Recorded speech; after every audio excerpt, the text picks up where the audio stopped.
human nature tells you that you have to survive and you have to protect yourself, but not at the risk of not playing your best game. So there's all sorts of reasons why I watch sports, because I'm really interested in the incredible predictability. When people are on the edge of a breakthrough, they blow it almost every time because they start changing the game.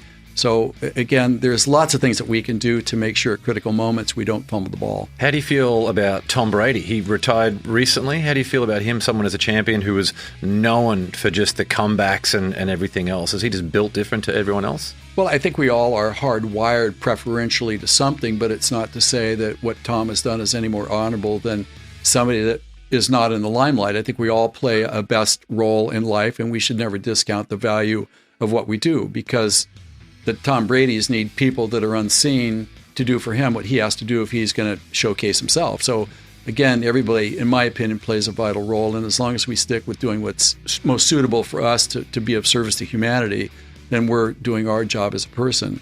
I do feel that, you could look at this in a variety of different ways. Did Tom hang on too long?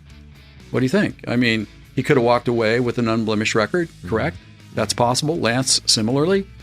You see this all the time in prize fighters. They always want to come back, and they usually don't weather well. And so I think stepping away is always a very difficult, contemplative decision that carries levels of complexity that may not seem obvious to the average person. But I think in many instances, you have to make a decision as to where the value is going to be placed. How do you want to be seen and regarded over time and over history? Then you can decide at that point. So again, I think it's legitimate from the athlete's perspective, but sometimes I think there are other options that should have been exercised that weren't carefully thought through, or they weren't conceived of as being appropriate, either of those.